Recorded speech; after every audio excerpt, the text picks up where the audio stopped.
All right, good morning.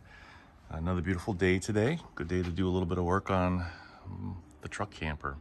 So just kind of catch you up on where we're at right now if you haven't watched the previous videos. I have a video about building the truck camper itself. It's a wedge top camper, so this end opens up and it pivots down there. I broke that down into 3 parts, and I'll link the videos below, but there's an introduction on the design. There's a part about building the bottom part, and then there's a part about building the wedge in the tent.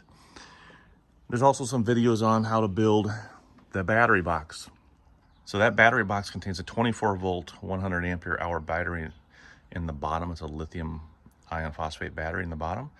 And then there's a control panel at the very top. So most of the bottom part is all battery and all the controls are at the very top. And then you can get access to the controls here, all the hardware. I went with Victron. Victron has an ecosystem with an application that kind of ties everything together. There are a couple of non-Victron components in there, including a 3000 watt inverter.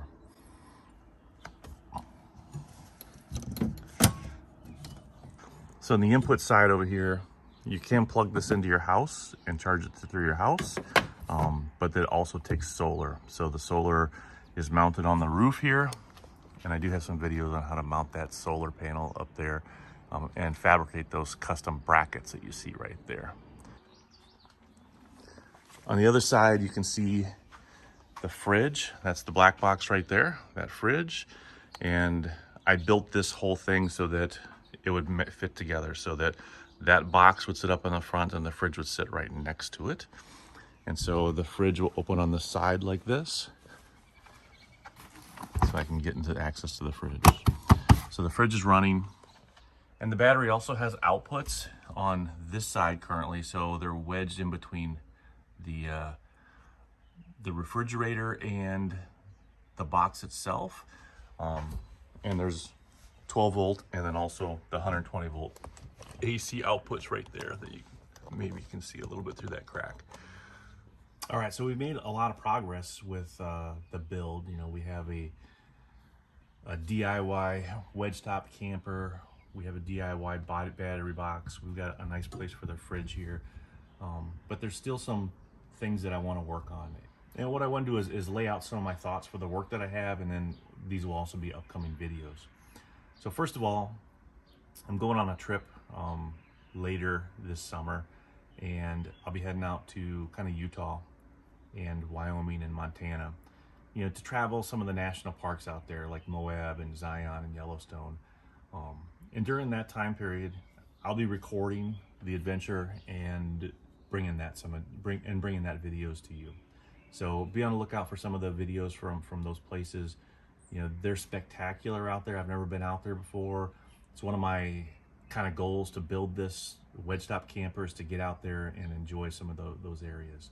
And so as far as the build goes, I'm not nearly where I want to be for that trip. You know, one of my concerns is about security. I don't want to make it easy for people just to, you know, pop the wind doors and steal whatever they want in the back here. You know, my philosophy on security is if I give you enough time and you want to put forth enough effort, then you can steal whatever it is you want, right? So with that said, you know, there's both physical security and electronic security, and we'll have projects on both of those. But so I want to have some physical security in the back here to make it difficult for you to steal the battery box or the refrigerator. And also, I'm going to have tubs and suitcases and things like that in the back, and I want to have some way to secure those. My initial thoughts are, for example, if I have a security wall at this level that goes all the way across the camper, then it's very difficult for you to actually steal that battery box because it doesn't fit out the window. You can't get the leverage to lift it or twist it or turn it. And so it becomes a challenge for someone who wants that battery box to steal it. And so that's the goal, is, you know, make it a challenge that most people will just look at it and just walk away from it. And as far as tubs and suitcases go, I think that there's room in the back here for a security box, where that security wall can kind of tie into that box, and then that box will be another layer of security around, you know, tubs and suitcases. So you can't just come in, grab and go, and you're out of here. You know, security comes in layers. You know, I mentioned physical security already, but there's also another layer of electronic security. And so, you know, the electronic security, we can add motion activated lights or motion activated alarms. Um, you can even go to the level of adding, for example, a Ring doorbell back here. You know, I have power to power it. I have the networking with my cell phone that kind of always part of the truck.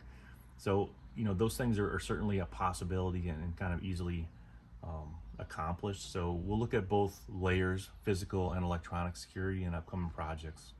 And the second project that I have is revolves around power distribution. Right now, the only access point for power is between the refrigerator and the battery box itself. The ports are right there, the 120 volt AC. Also, the USB and the DC ports are all right there. I don't want to have a bunch of cables running from that access point all around the truck and up into the wedge. It just seems a little messy. So what I want to do is have a distribution system that quick connects to the battery box but stays mounted to the truck. And that way I can neatly kind of route the cables and neatly control where everything goes, and have access points that are a little more convenient. So maybe by the back of the truck, or maybe up in the wedge top, and you know, it's just kind of part of the truck then.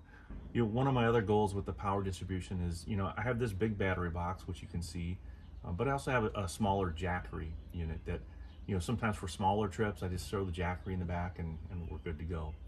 And what I want to do is be able to, you know, with that quick connect disconnect system, be able to plug into that jackery. And so I want to make it kind of a universal connector. I'm not sure what that looks like yet. Maybe that's just some adapters, but anyways, I would like to be able to connect both into the jackery and also into, you know, the battery box that you see here. So with those three things, I think there's going to be a lot of interesting videos coming out. The build videos will come out first. So I'll have I don't know what the order will be, but we'll have the power distribution and the security videos, both physical and electronic layer of security. And then the actual adventure videos will come out a little bit later, probably in the fall after I get back from the trip.